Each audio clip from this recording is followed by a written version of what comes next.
They say some places vanish with the daylight. But what if one only appears when the world sleeps? What if the woods held a secret? A house that doesn't exist when the sun is up. But every night, like clockwork, it returns, waiting for someone to notice, to step inside, and never come back out the same. I came to the woods to disappear. Not forever, just long enough to clear my head. No phones, no internet. Just me, a few books, and the quiet thrum of trees around a rented old cabin that barely showed up on the map. The owner, a man who spoke like he hadn't used his voice in years, handed me the key with a crooked smile and said, "Stay inside after dark." I thought he was being dramatic. Locals often are. The first day was uneventful. The cabin smelled like old wood and faint mildew. I unpacked, brewed some coffee, and watched the light filter through tall pine trees.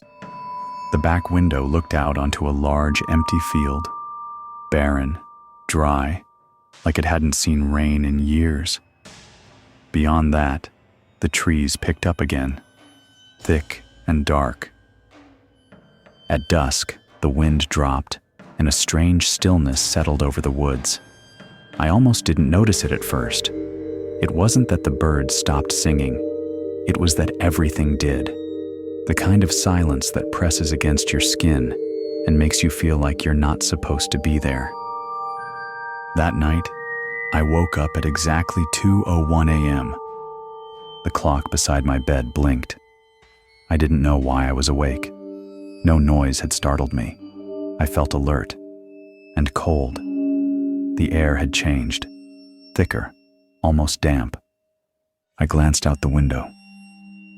There was a house in the field, a tall, narrow Victorian structure, gray wood, a steep roof, and light, actual warm light, flickering in the upstairs window. It hadn't been there during the day. I'd stared at that empty field for hours. There was no way I missed it. And in the top window, I swear I saw someone watching me, just standing there, still. A silhouette. I blinked and it was gone. The light too. The house swallowed itself back into the dark. The next morning, I stood at the edge of the field. There were no tire marks, no structure, no sign of a foundation. Nothing. That night, it happened again. 2:01 a.m. The light, the figure. But this time, the window was open. The house kept returning, night after night, and always at the same time, like it was on a schedule, like it was tied to something. Me, maybe. I started sleeping with the lights on. I barricaded the door. I stopped going near the windows.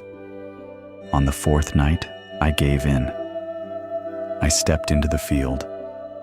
The grass crackled under my boots. The house looked like it was only a few hundred feet away, but no matter how far I walked, it never seemed to get closer.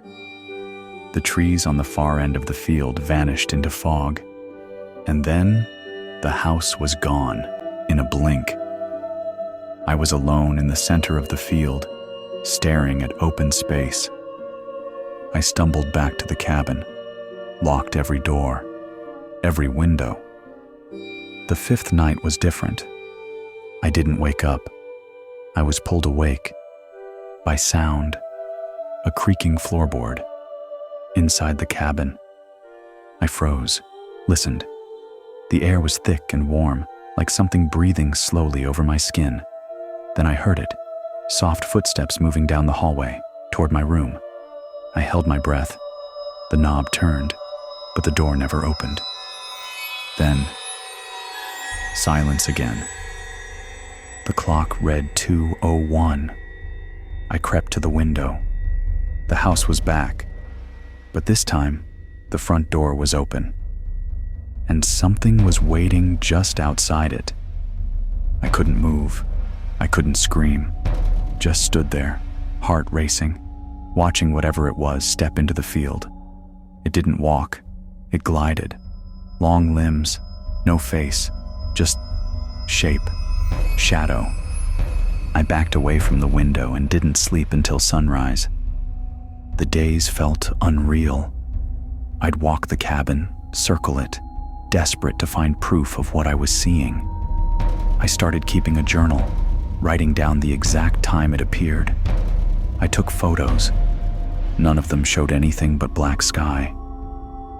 And then one day, I found a door in the floor. It was under the rug in the hallway. A trapdoor I was sure hadn't been there before. Wooden, old, scratched, like someone, or something, had tried to claw it open. I didn't touch it. I couldn't. That night, the house was closer. It wasn't in the field anymore. It was behind the cabin, as if the land had shifted. Or maybe I had. I remember stepping outside, flashlight in hand, drawn to it like it called my name. I walked to the porch.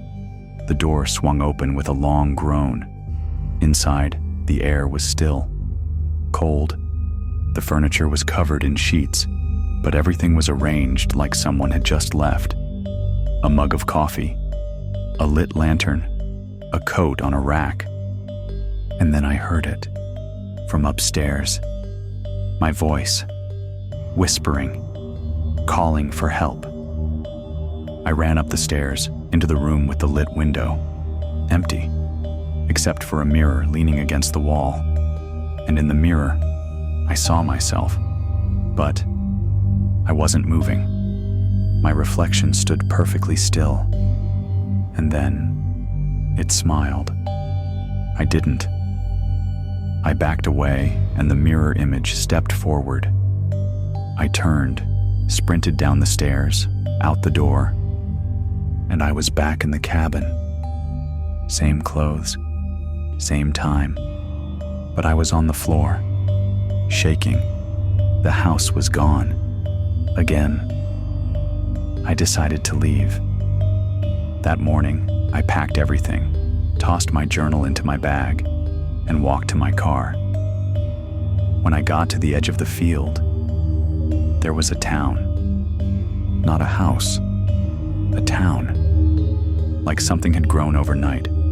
Dozens of buildings, dim lights glowing inside, a chapel with a crooked steeple, a schoolhouse, every window filled with silhouettes, all facing the cabin, watching. I slammed the door, turned the key. The car wouldn't start. At 2:01 a.m., the world blinked. Every light in the cabin died. The town lit up, and something knocked, but not at the door, at the trapdoor in the floor. Slow, measured. 3 knocks. Silence. Then 3 more. I pulled the rug away. The door was open now, leading down into dark. I shouldn't have gone down, but I did. Each step felt like miles. The air grew colder, and at the bottom, I found a room. Familiar. Same shape, same layout as the one upstairs. Same mirror. Only this time, my reflection wasn't there. But something else was. Something wearing my face. It stepped forward, raised its hand, and I felt mine move too, like a puppet. I ran, tripped, slammed the door shut, bolted it. I don't remember how I got back upstairs. I just remember waking up on the floor, alone, and the sun finally rising.